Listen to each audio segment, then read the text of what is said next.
Oh my God. You guys, I literally, I did not think I was going to physically, mentally, or even emotionally survive to see this side of Friday. I am completely and utterly depleted. Well, I mean, barely surviving is a very generous way of putting it. I am pretty sure I saw your soul physically detached from your body on Tuesday. Literally. Around 2 o'clock in the afternoon. It just hovered near the ceiling of the break room for a minute and then completely evaporated into the fluorescent lights. It hasn't returned. My soul is gone. It definitely hasn't. We are currently operating on pure spite, sheer willpower, and the literal fumes of 3 highly caffeinated beverages. We really are. But you know what?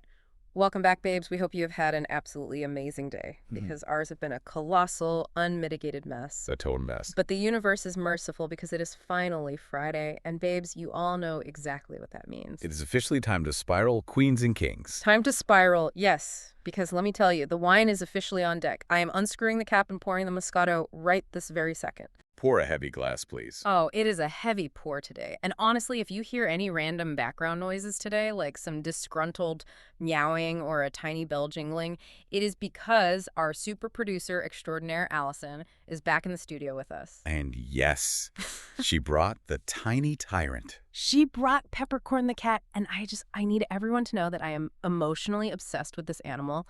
Like, I would go to war for Peppercorn. You are unhinged. I would lay down my life for this cat. Look at her. Let the official record show that Peppercorn is currently sitting directly on top of the mixing board, staring at me. With the kind of intense, unblinking judgment that makes me question every single life choice I have ever made. Stop. She is perfect. Since the 3rd grade, that cat is not a pet. That cat is a furry tyrant running the studio. Peppercorn is the real executive producer here, and we are just the hired talent. She is producing. She is making sure we stay on track. Allowed to speak only if we don't displease her. But honestly, it always sends me into a massive spiral how pets just know. Have you ever noticed that? Oh, they always know. They know exactly when you are incredibly busy, or when you are recording, or when you are on the most important high-stakes phone call of your entire life. Yep. And that is the exact precise moment they decide to become the main character. Like, they will knock a glass off a table, they will start howling at a ghost only they can see. It's like they have a built-in radar for our stress levels, and they feed on it. They feed on the chaos. It is entirely psychological warfare. Cats, specifically, are constantly running a cost-benefit analysis on your sanity and deciding it is worth sacrificing for their own entertainment. Absolutely. But speaking of the absolute emotional insanity of pets, I have to tell you, the whole Peppercorn situation today is bringing up some deeply repressed, visceral trauma for me. Oh, no. Wait. The cousin story? Yes. Do you remember a few years ago when my cousin used to live with me? Oh, my God, yes. The kennel era, the dark times. The absolute darkest times. Please, you have to tell the Snark Squad about this. Because I swear to you, I think about this story at least once a month, usually when I am driving, and I just start laughing to myself like a crazy person. Well, I assure you it is not funny at all. It was a daily hostage situation in my own home. I'm already laughing. So, to give you all some necessary context, my cousin was working at this dog kennel at the time, like a massive boarding facility. We are talking dozens and dozens of dogs of all different breeds. A literal army of dogs. Exactly. And every single time she came home from work, my own dogs would completely, and I mean completely, lose their absolute minds. Because of the smell. I know exactly the sensory overload that is about to be described. I am still emotionally traumatized. My nervous system has never fully recovered from this. Our thing? The chaos would literally start before she even got inside the house. Like, her car would pull into the driveway. She wouldn't even be out of the driver's seat yet. And it was like a switch flipped in my dog's brain. And they just knew. They would start barking nonstop. Now, you need to understand, this wasn't normal. Oh, someone is at the door barking. Right, right. This was that high-pitched, frantic, vibrating in your teeth, end-of-the-world barking. And why? Because she smelled like 50 different strange dogs. They thought she was bringing an entire rival pack into the house. Literally. They were looking out the window like, who are these invisible intruders you have brought into our sanctuary?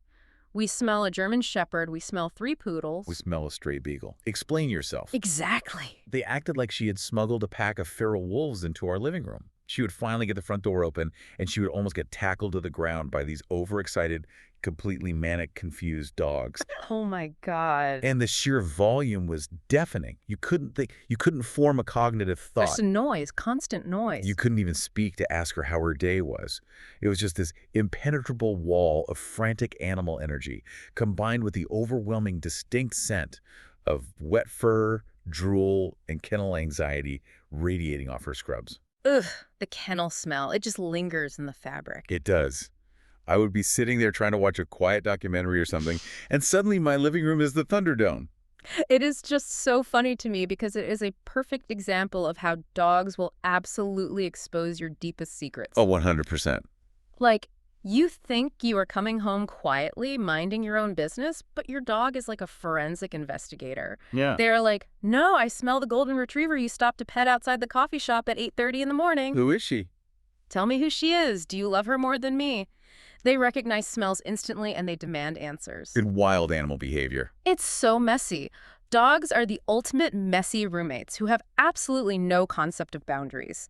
They know everything you did today, who you talked to, and what you ate. They really do. They have zero respect for boundaries, privacy, or personal space. They demand complete transparency at all times. Yep. Which, ironically, sounds exactly like our actual human coworkers. Yeah, yes. Because this brings me to the absolute unmitigated mess of a workday we both had.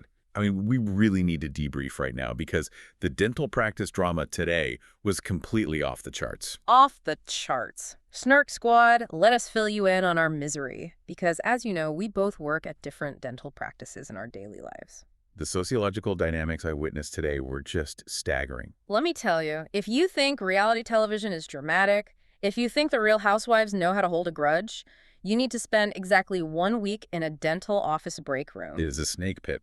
And the crazy part is, we aren't even talking about the patients. The patients are totally fine. They come in, they get their teeth clean, they leave.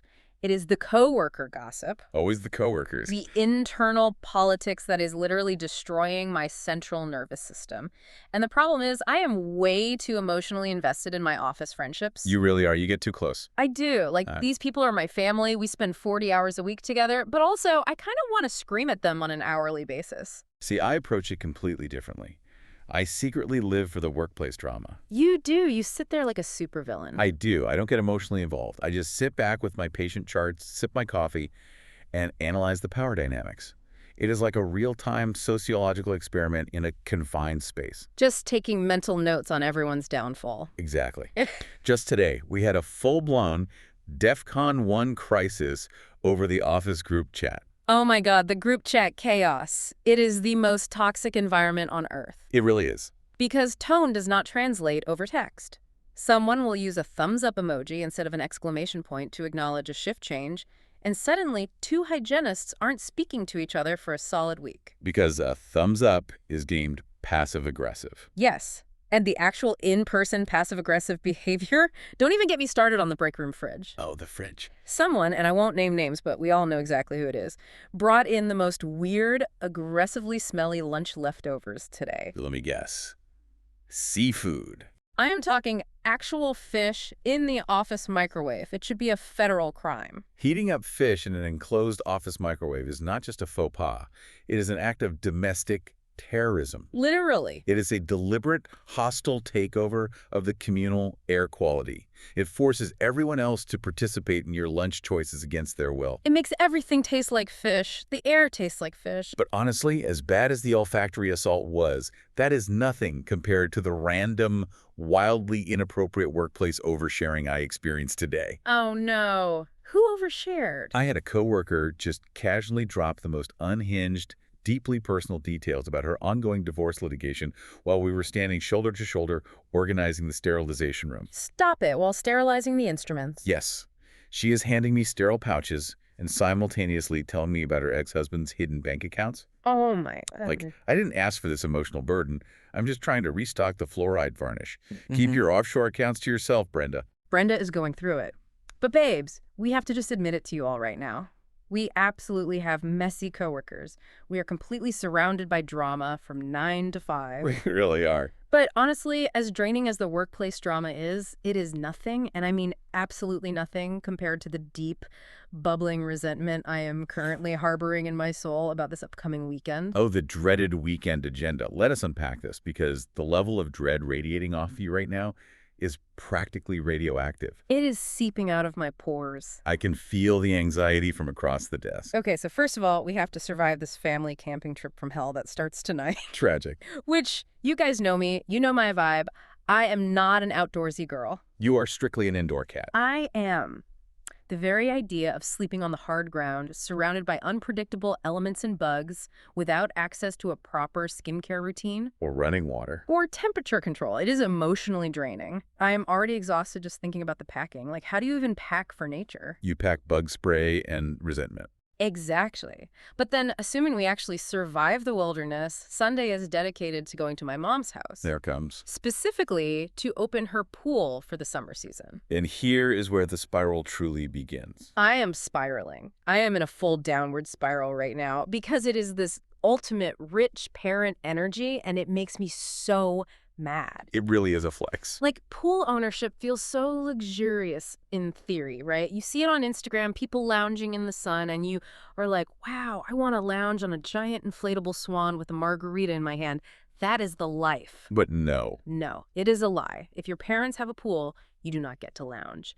You are recruited for intense manual labor every single summer. Unpaid manual labor. My mom acts like skimming dead leaves, balancing toxic chemicals, and pulling off this incredibly heavy, disgusting, algae-covered winter tarp is some sort of beautiful, heartwarming family bonding event. It's manipulative. I feel personally attacked by her wealth and her property line.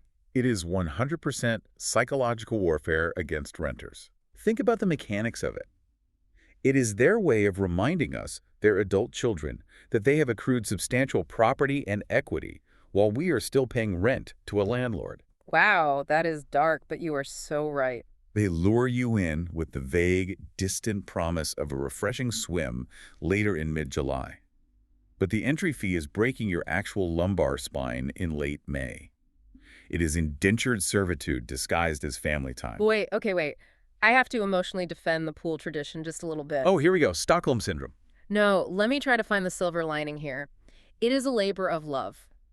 Because when it is 95 degrees in August and the humidity is unbearable and I am finally floating in that pristine, crystal clear water looking up at the sky, Delusional. I am like, okay, the 3 hours of sweating, swearing, and wrestling with a wet tarp back in May was actually worth it. It does bring the family together eventually. We all get to enjoy it. I completely and utterly reject this premise. You are deeply suffering from Stockholm Syndrome. I might be. It is a stress trap. They just want free, unregulated labor. I swear to you all, to everyone listening, this happens every year just to remind us that we aren't genuinely rich. It is a humble pie. Because if we were actually wealthy, like generational wealth, we wouldn't be opening our own pools. We wouldn't be touching a skimmer net. No, we would not. We would be sitting on a shaded patio drinking our Moscato while a team of uniformed professionals handled the algae. Oh my God, you are so right. Just thinking about dream backyard setups. If I had a pool, if I had real money, it would be an absolute unadulterated luxury. No skimming involved? There would be no skimming, there would be no bugs. It would just be an aquatic paradise that is magically clean all the time. Honestly, it is a fierce debate. We need the Snark squad to weigh in on this later. Yes, in the comments. Are pools a true luxury, or are they just an aquatic stress pit that drains your wallet, your free time, and your entire weekend? Aquatic stress pit, definitely. Yeah. A hole in the ground you pour money and tears into. But you know what? If you thought our dental office had messy coworkers, and if you thought our weekend plans were fraught with deep-seated family resentment, Oh my God. that is absolute child's play. Because we need to seamlessly pivot right now from our own messy, mundane lives to the ultimate aristocratic mess. Yes. Oh my God, yes. Babes, if you thought Rutshire couldn't get any more unhinged after last week, you were so wrong. So wrong. We are finally talking about Season 2, Episode 4 of Rivals, and let me tell you, my jaw was physically on the floor for the entire 60 minutes. It was a chaotic hour of television. If my dental office had this level of cutthroat drama, I wouldn't just quit. I would enter the witness protection program. I would change my name. Rutshire is operating on a whole other level of retaliatory chaos. Yeah. It makes corporate sabotage look like a casual Tuesday. Seriously.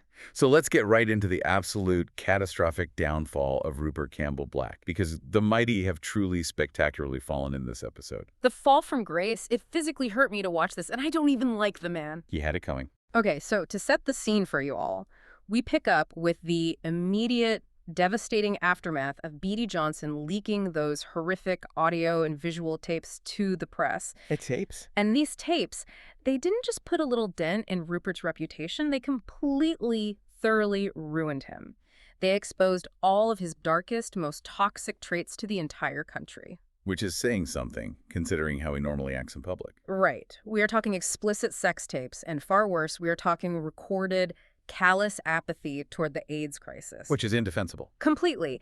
And we have to remember, in the 1980s setting of this show, that is just a massive, completely radioactive, career-ending revelation. The public outcry is deafening. Right. It is crucial to understand the context here. This wasn't just a little tabloid scandal that blows over in a week. No. It was a total demolition of his carefully curated public persona. Rupert built his brand on being this arrogant but charming, untouchable golden boy of the Conservative Party. The golden boy is gone. But the exposure of his past was simply too massive, too vile, for even his staunchest allies to ignore. The political machinery had to cut him loose to save itself. They dropped him instantly. So, what are the actual mechanics of his downfall? Let's break it down. First, he is forced to resign his MP seat. He is stripped of his political voice. Brutal. Then, he unceremoniously loses his prestigious position as the Minister of Sport, which was his absolute pride and joy. His whole identity. And finally, he is voted off the board. His entire power base, political, social, and corporate, is just systematically stripped away in a matter of days. It is so distressing to witness. Like, I know Rupert has done terrible, manipulative things. I know he is a deeply flawed, arrogant, sometimes monstrous man. Yes, he is. But watching someone's entire life, everything they have ever built, their entire identity, just burn to the ground in a public spectacle, it just breaks my heart a little bit. You were too empathetic. I can't help it, because it begs the question, how do you even come back from that? How do you physically wake up the next morning, look in the mirror, when every single thing that defined you is just gone and the whole world hates you? Well, apparently, if you are Rupert Campbell-Black, you cope with total societal rejection by going farming. Oh my God. The farming. Of all things. I literally cannot handle the farming. It was sending me. It is the most sarcastic, visually ridiculous juxtaposition the showrunners could have possibly given us. It really is. Think about it. Rupert Campbell-Black, historically the slickest, most dangerous, bespoke suit-wearing man in all of Rutshire, is currently hiding out in the literal mud with a flock of sheep.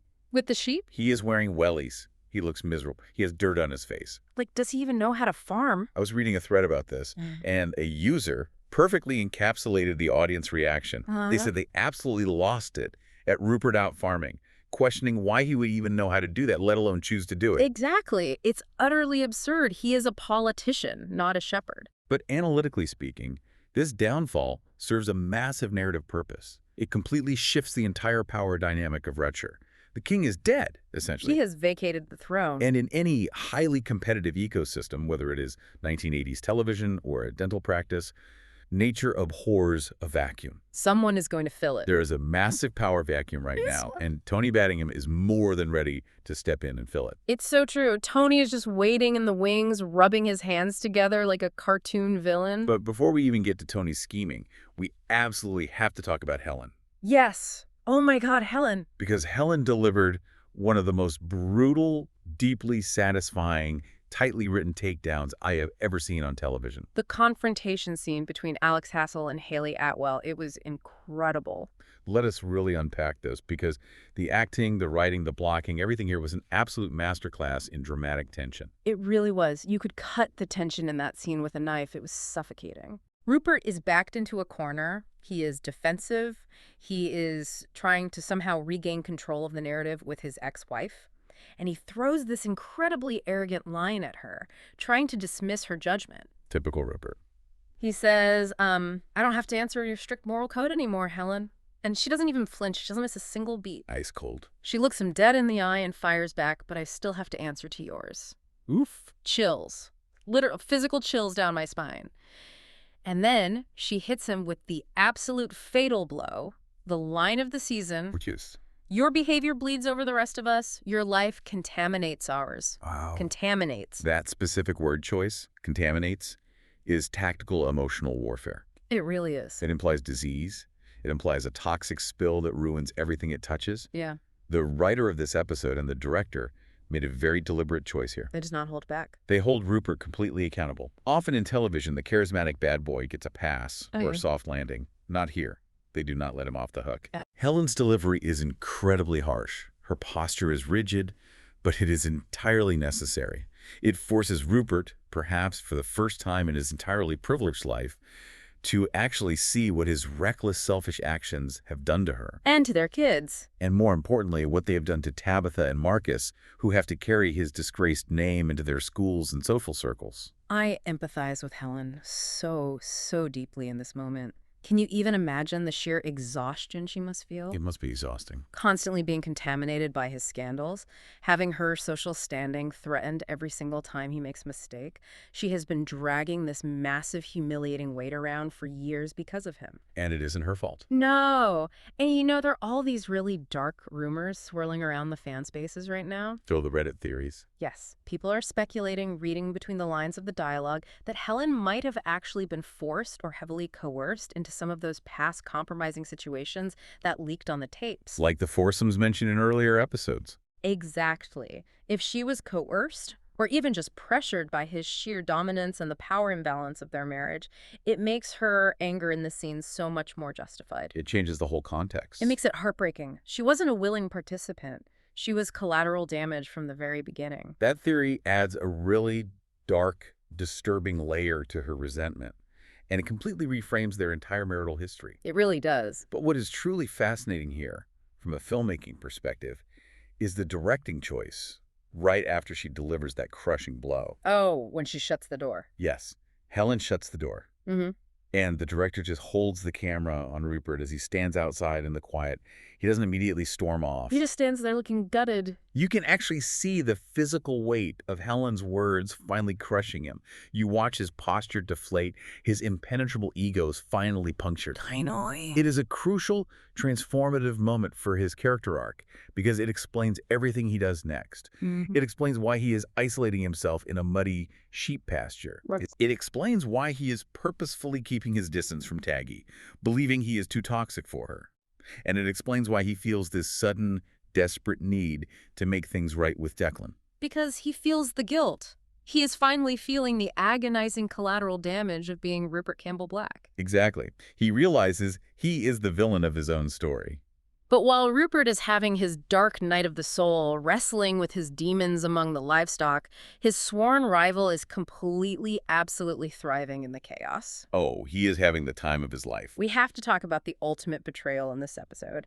The triangle of Maud, Tony, and Declan. Ah, yes, the unholy trinity of ego, manipulation, and marital neglect. Tony Baddingham is back, babes, and let me tell you, David Tennant is completely unhinged in this role. He is fantastic. He is chewing the scenery in the best possible way. So Tony survived his attack, right? And remember, back in the previous drama, he was tricked by Cameron into calling the attack an accident on a recorded tape. So his hands are legally tied. Exactly. He can't go to the police. He can't seek legal justice. He has to get his revenge against Declan through dirty, underhanded corporate warfare. Which is his specialty anyway. It is. And what is his masterstroke? To hurt Declan where it truly counts, he goes right for his wife. He bypasses Declan entirely and offers Maud the lead role in Corinium's highly anticipated television production of Shakespeare's A Midsummer Night's Dream.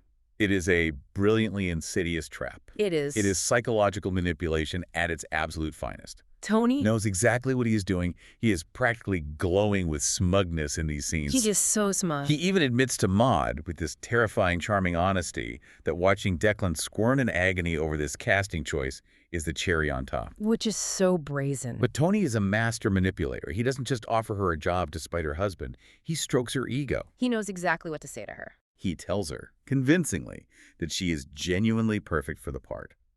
He frames it as a shrewd business decision for his network. And then, the ultimate hook.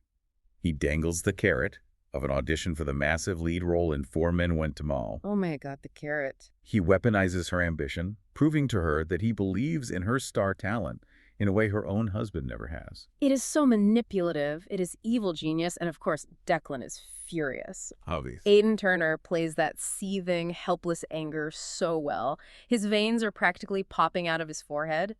Declan thinks Tony is just doing this to sabotage Venturer, since both networks are aggressively bidding for the same lucrative franchise. And Declan is not wrong. That is absolutely part of Tony's plan. It is part of the plan. But the marital mess here, the dynamic between Declan and Maud, is just deeply tragic. When Maud tells him about the offer, Declan completely fails to support her ambitions. He dismisses her completely. He doesn't even consider what this means for her career. He just yells at her, makes it entirely about his network, his rivalry with Tony, and his own bruised ego. It's all about him. So what does Maud do? Feeling entirely unseen by her husband, she accepts the role behind his back. And we all know where that leads. Which, as we all gasped at, inevitably leads to the shocking, steamy affair with Tony. The affair that literally everyone saw coming from a mile away, but is still incredibly jarring to watch unfold on screen because of the sheer betrayal involved. I am so emotionally torn about this. I was literally pacing my living room. Really? I wasn't surprised at all. Well, on one hand, I hate the blatant cheating. I despise infidelity storylines. I hate that she is sleeping with her husband's mortal enemy. It is so messy, it is so destructive, and it is going to blow up in her face. It absolutely will. But on the other hand, I passionately defend Maud's desperate, agonizing need to be seen and validated. Oh, absolutely. Declan flat out refuses to give her that. He ignores her talent. He treats her like a prop in his own life. Tony is an awful, manipulative human being, but in that moment, at least he's looking at her, directly at her, and saying, you are a star, you matter. I have a very sharp, very pointed critique of Declan here. Let's hear it. Declan is a fundamentally terrible husband. He is. He operates under the guise of being this passionate, righteous artist, but it is a total facade. He doesn't love Maud for who she actually is. He loves the idea of her. Right, the muse. He loves her wildness, her unpredictability, because it makes him feel edgy by association. But he has absolutely zero respect for her actual, tangible aspirations as a working actress. None at all. When she expresses a desire to work, to create, he treats it like a childish inconvenience. Tony's manipulation is entirely ego-driven. Absolutely. It's like a messy corporate takeover. Yeah. But instead of aggressively buying out a rival company, he is buying a spouse's loyalty. Wow, that is such a good way to put it. Declan looks at Maud with stars in his eyes, romanticizing her. But Tony is attracted to her actual star power. Tony, for all his villainy, gives her exactly what she needs professionally and emotionally in that moment, even if we know his motives are completely poisonous. It is so true, and it is sparking so much debate online right now. There was this really intense discussion about this exact dynamic on the fan forums. What were they saying? Someone was arguing, like, look, I know this is harsh, and I know Declan is objectively not a supportive husband, but I still find Maud to be incredibly unsympathetic, selfish, and annoying for doing this. Which is a valid read. Making such a brilliant point, wondering if her blatant cheating is just the inevitable, explosive product of Declan's total disregard for her existence as an individual. It's reactive. Like, the ultimate question is, why wouldn't Declan just cast her in one of his own shows at Venture? Exactly. He owns the network. If he believed in her, he could make her a star himself. But he won't. That is the crux of the tragedy. If Declan had simply swallowed his pride, recognized her talent, and given her a starring role adventurer, Tony would have had absolutely no leverage to use against them. No. Declan's own arrogance and neglect created the exact opening for Tony to strike.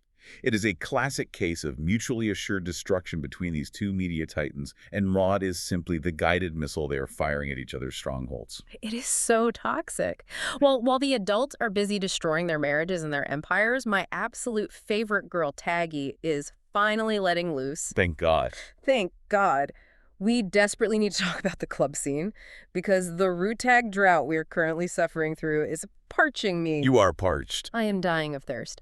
But yes, Taggy played wonderfully and with such nuance by Bella McLean. She is great in this role. She finally gets a much-needed break from being the responsible, long-suffering sister who has to manage everyone else's emotional baggage. She finally goes out. She goes to Bess's bar with Shelley, and we get this amazing, vibrant, impromptu dance party with Sebi and Dami. It was just so pure and fun and visually dazzling. Here's a great scene. You just want her to be happy. And the chemistry between Taggy and Bass in this episode is really interesting. It is a completely different vibe than with Rupert. Completely. Bass is actually checking on her. He's making sure she is okay amidst all her insane family drama, and he looks at her so softly and tells her, "There's always tomorrow, Taggy." It is a very grounding, stabilizing moment for her character. It is. Bass actually understands where Taggy is at mentally. Mm-hmm. He sees her as a person, not just a pawn or a conquest. And frankly, considering the visual reality of the show, their pairing makes a lot of logical sense to the audience. Okay, I have to admit something. What? I am emotionally invested in the Rutag endgame. I want Rupert and Taggy to end up together eventually. I love the trope of the bad boy reformed by the pure-hearted girl. Oh, of course you do. I do. But right now, in this specific episode, I am absolutely loving that Taggy is getting attention from Bass. It's good for her. I want Rupert to suffer out there in the mud. I want him to realize exactly what he is missing while he is out there wrangling sheep and feeling sorry for himself.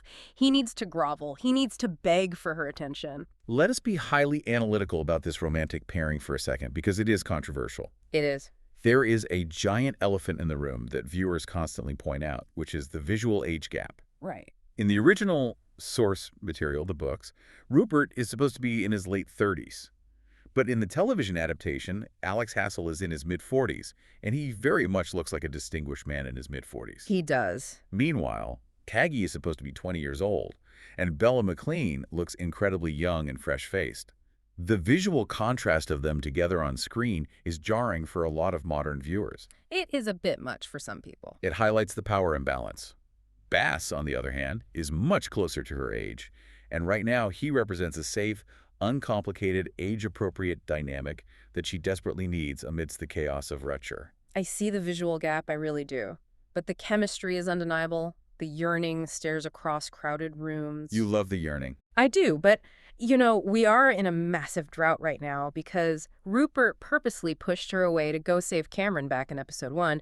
But babes, do not despair because there is hope on the horizon. Oh, yes. We absolutely have to talk about the Hunt Ball tease. The highly anticipated, heavily marketed Hunt Ball. Yes.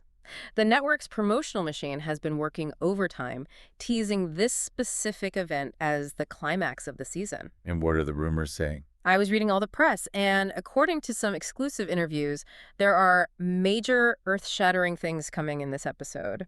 Alex Hassell basically confirmed that Krista Berg himself is making a cameo to perform Lady in Red live at the ball. Which is an incredibly clever, massive callback to the original novel. It is. And for the observant viewers, they actually danced to that exact song back in Season 1, Episode 3, so the narrative symmetry is perfectly aligned. Yes. The nostalgia. Taggy is obviously going to be wearing a stunning jaw-dropping red dress. It's iconic. And Bella McLean teased in interviews that there are a ton of live animals involved in the shoot, which sounds chaotic. Very Rutshire. But the funniest behind-the-scenes detail, Bella said she nearly threw up on set during filming.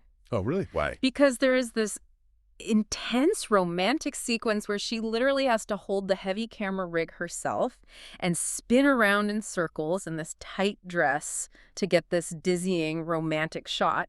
And the spinning camera work made her completely nauseous. Oh, wow. Alex Hassell was apparently running around calling for a sick bucket for her. The unglamorous, nauseating reality of television production. So glamorous. But Hassell also mentioned in those interviews that it is a really big Taggy moment with a lot of complex emotional stuff going on underneath the surface.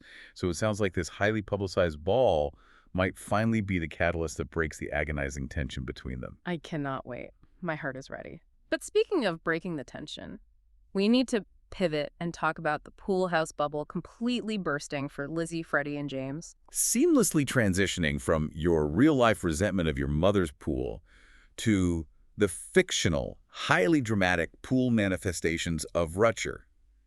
It is a perfect thematic link. Yes. Because let me be clear, this is the luxury pool manifestation I want in my life. Of course it is. Lizzie and Freddie sneaking away, jumping into the gorgeous indoor pool together, completely carefree and in love. The show puts such a refreshing, vital emphasis on female pleasure in this steamy scene. It did. Freddie actually cares about what Lizzie wants and needs. He is literally reading her book. He is engaged with her mind as well as her body. That is the ultimate flashing neon green flag. It is glorious to watch. Freddie provides a genuineness, a warmth, and a respect that James completely and utterly lacks. James is the worst. Freddie sees Lizzie as a brilliant writer, while James sees her as an accessory. But of course, because this is the dramatic world of rivals, the joy cannot possibly last. The bubble must burst. The twist. It gave me whiplash. Suddenly, James suffers this massive, horrific fall and gets a terrible head injury. He is rushed to the hospital. A convenient accident. And when he finally wakes up, groggy and bandaged, what does he say to Lizzie? He looks at her with these sad eyes and says, "You saved me, like you always do. You're a saint. I don't deserve you." It is masterful, chilling, emotional manipulation. The real question is whether it is intentional or subconscious. I was literally screaming at my television screen. James is irredeemable. Lizzie needs to pack her bags and leave him immediately. She should. But she is so empathetic, and she is so racked with guilt over her affair with Freddie. She internalizes his accidental fall as cosmic karma punishing her for being happy. Catholic guilt is a powerful thing. So she pumps the brakes on the whole beautiful romance with Freddie, and then the final nail in the coffin, Sharon comes home and completely abruptly pops their little secluded pool house bubble. Reality comes crashing back in. I have to sarcastically applaud the writing room for this sequence, because it is a brilliant, infuriating way to drag out the narrative tension. A multi-episode season needs massive obstacles to keep the audience hooked, and a traumatic head injury wrapped in suffocating guilt is a massive, incredibly effective obstacle. It really is effective because I am stressed. But arguably the very best part of this entire subplot, the MVP of the episode, Monica. The perceptive queen. Nothing gets past her. Yes.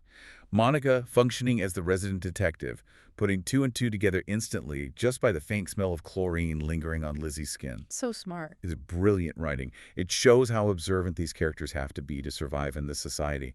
Nothing gets past Monica. Nothing. Which actually brings us to our major tearjerker alert of the week and a very juicy, very intriguing fan theory involving our detective queen, Monica. Let us start with the emotional devastation. Gary Lamont's performance is Charles Fairburn in this episode. I fully sobbed. I am not exaggerating for dramatic effect. I had actual tears running down my face. It was a very raw scene. When Charles is grieving his mother's sudden death, and he breaks down and says, "Who will I put the Christmas cards up with now? Who will I tell when I've got good news?" It hits hard. It just completely shatters you. It is such a raw, intensely real depiction of adult grief amidst all the crazy, soapy, hyper-glamorous drama of Rutshire.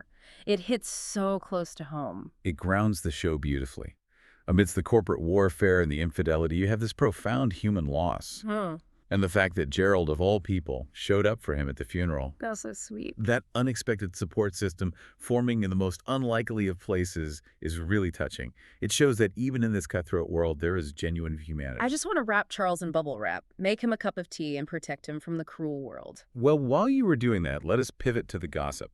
Because the fan communities are completely ablaze with a fascinating theory about Monica. Tell me everything. People are rewatching her scenes frame by frame. Someone pointed out a very slight but incredibly loaded nod that Tony's wife, Monica, might secretly be a lesbian. Ooh, the Titania connection, the layers. Exactly. Let's break down the evidence. She has this very loaded, subtext-heavy conversation with her old-school friend about playing the role of Titania in a Midsummer Night's Dream. Right. There is a palpable tension there. Right. And if we connect this to the broader narrative picture, viewers remember that back in season 1, Monica had a very specific conversation with their son. About boarding school. Yes, about certain activities being perfectly acceptable and common at boarding school. I am so here for this storyline. Think about it. Tony gets to run around having all the fun, having affairs, manipulating starlets, while Monica's just supposed to sit at home and turn a blind eye. That is the expectation, yes. No! Give Monica a rich, complex inner life. Give her a storyline. I love that the writers might be meticulously planting these subtle seeds for her eventual awakening. It raises a vital question about the nature of these marriages, of convenience within this elite aristocratic society. How many of these people are living entirely performative lives just to maintain their status? Speaking of which, analyzing these characters' flaws means it is time to move into our segments for the week. Yes. Let's kick things off with segment 1. Biggest ego in the room. Okay, this is a tough one because there is a staggering amount of competition for this title in episode 4 alone. The hubris is off the charts. Who is the most dangerously self-important character? Let's review the nominees. First, we have Tony Baddingham for weaponizing an entire multi-million-dollar Shakespeare production and a woman's career, purely just despite his corporate rival. A strong contender. Second, we have Declan O'Hara for completely ignoring his wife's legitimate ambitions simply because they don't serve his network or stroke his own ego. Also terrible. And finally, we have Rupert Campbell-Black, whose gargantuan past ego and reckless behavior is currently detonating his present reality and ruining his family's life. Honestly, after weighing the evidence, I think it has to be Tony. Using a classic play, the arts, and a woman's lifelong career aspirations purely as a pawn in a petty, vindictive corporate feud. It's Betty. That is ego on a galactic supervillain scale. Like, Declan is narcissistic, yes, but he's almost oblivious to it. Tony is coldly calculating with his ego. He knows exactly the damage he is causing, and he enjoys it. I am actually going to push back on that and argue that it is Declan. Really? Why? Hear me out. Tony is a known villain. He operates openly with malice. Everyone knows Tony is a snake. You know what you are dealing with when you interact with him. Okay, true. Declan, however, pretends to be the righteous artist. He cloaks himself in morality. But his ego is so incredibly fragile that he cannot even stomach the idea of seeing his wife shine unless he is the one directly holding the spotlight on her. Wow. That covert hypocritical ego is almost more dangerous because it disguises itself as love. Ooh, that is a really valid point. The covert narcissist. Okay, moving on to segment 2. Could we survive elite society? Let's spiral about this for a minute. If we were magically transported and dropped directly into 1980s Rutshire, surrounded by all these lords and ladies, could we fake being rich successfully? Absolutely not. Not for a single second. We would be violently exposed as frauds within 12 minutes of arriving at the manor. I would give myself maybe 20 minutes. But yeah, the jig would be up so fast, I would accidentally expose myself by reacting way, way too enthusiastically to the free amenities. Oh, without a doubt. Like if a butler walked past and handed me a glass of vintage Dom Perignon champagne, I wouldn't do a polite little sip. I'd be like, oh my God, free expensive booze, fill it to the very top, leave the bottle. You would take the whole tray. The aristocrats would look at me and know immediately, intrinsically, that I am a peasant who pays rent. I would expose myself by constantly complaining about the environment. Think about it. You know, Rutshire smells exclusively like wet horses, damp tweed, gun oil, and pure arrogance. It definitely smells like wet dog. I would be walking through those cavernous, drafty manor houses, sneezing incessantly, complaining about the drafts, the dust, and the severe lack of proper, modern central heating. It would be so cold. I would be walking around, tapping the stone walls, asking where the thermostat is. Yeah. Rupert Campbell-Black would have me physically thrown out by the hounds before dinner was even served. We are definitely biologically not built for the manor life. Give me a heated blanket and reality TV any day. Which leads us perfectly into segment 3, messiest workplace energy. A comparison I am very eager to make. We need to compare the cutthroat, millions of pounds chaos of the Corinium versus Venture corporate battle to our own petty dental practice drama. The Corinium versus Ventura battle is intense, high-stakes television. But if we strip away the 1980s glamour and the massive budgets, is the core human behavior really that different from basic dental office politics? Okay, analogy time. Is Tony maliciously stealing Maud away from Declan the exact equivalent of a senior coworker passive-aggressively stealing your absolute favorite, most efficient dental assistant right before a massive procedure just to watch you squirm and struggle? Yes. It is the exact same psychological warfare. I knew it. It is precisely like when the senior doctor purposely schedules the absolute best hygienist for their own room all week, fully knowing you have a roster packed with difficult, anxious patients, just to assert dominance and show you who is in charge. It is so petty. It's petty resource hoarding. Tony Baddingham is just hoarding A-list acting talent instead of hoarding the good dental assistants and the extra fluoride. The motive is identical. And the leaked Beattie Johnson tapes that ruined Rupert. Yeah. That is the exact equivalent of someone quietly screenshotting the private, highly inappropriate employee group chat and forwarding it directly to the regional office manager to get someone fired. Total irreversible destruction of trust. The mechanics of workplace retaliation, jealousy, and power struggles are universally human, whether you are running a massive television network in 1986 or you are aggressively managing a fluoride inventory in 2026. People are always going to try to destroy each other for a slight advantage. So true. Human nature never changes. Okay, final segment of the day. Segment 4, luxury pool manifestations. My favorite. Since I am being forcibly recruited for manual labor this weekend to open a pool, let's dream a little. Describe to me the absolute most absurd, borderline delusional new money purchases we would make immediately if we somehow acquired Rupert or Tony's level of wealth. Oh, I wouldn't just hire a regular company to skim the pool. I would hire a specific full-time pool concierge whose single exclusive job description is to stand perfectly still at the edge of the water, holding a silver tray with a chilled glass of Moscato, I love that for you. while another employee gently fans me with giant imported palm fronds. And the pool itself wouldn't even be outdoors exposed to the elements. No bugs. It would be entirely enclosed in a massive, climate-controlled glass solarium with a retractable roof, so I never, ever have to deal with a single bug, a rogue leaf, or a drop of rain ever again. Complete environmental control. Yes. Oh my God, I'm actively manifesting this reality for us. If I had that money, I would have custom underwater speakers installed in the pool that exclusively play audio from reality TV reunion fights. Of course you would. So I can listen to the Real Housewives scream at each other while I leisurely do the backstroke, and I would pay someone a full salary just to test the water temperature with their toe before I get in to ensure it is exactly, precisely 84 degrees. Not 83, not 85. That is Tony Baddingham wealth. That is power. That is the dream. A girl can certainly dream while she's pulling heavy slimy algae off a winter tarp this Sunday. Don't remind me of my impending reality. Well, Snark Squad, that officially brings us to the end of our Friday spiral. It went by too fast. We want to express a huge, massive wave of gratitude to all of you for hanging out, drinking Moscato, and getting delightfully messy with us today. We truly appreciate you surviving another exhausting week with us.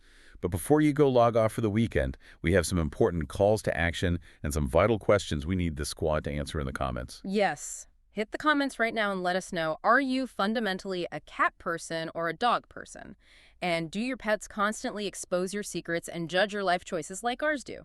I want to read those stories. Also, we absolutely need to hear your absolute messiest, most unhinged coworker story. Spill the tea and make us feel better about our own dental office drama. We also need the collective wisdom of the internet to settle the ultimate debate. Are residential pools a true relaxing luxury? Or are they a massive, expensive stress trap designed solely to ruin your summer weekends with manual labor? Stress trap. And honestly, look deep within yourselves. Could you emotionally survive a rustic family camping trip? Or would you pull a Rupert Campbell-Black and just vanish into a muddy sheep pasture to avoid it? I would vanish in a heartbeat. And before we officially sign off, I want to leave you with one final, deeply provocative thought to ponder over the weekend. Give it to them. Think really hard about James in the pool house. Do you think he intentionally leaned into his head injury? Did he subconsciously or even consciously weaponize his own vulnerability and guilt trip Lizzie on purpose to emotionally trap her and stop her from leaving him for Freddie? Was it a genuine moment of weakness, or was it the ultimate manipulative chess move from a desperate man? Mull that over. A very dark, very manipulative, very Rutshire thought to end on. Don't forget to like, comment, and subscribe, everyone. Your engagement keeps the studio running and keeps Peppercorn fed. She demands tribute. Yes, she does. Stay messy, stay delusional, and we will see you on the Snark side.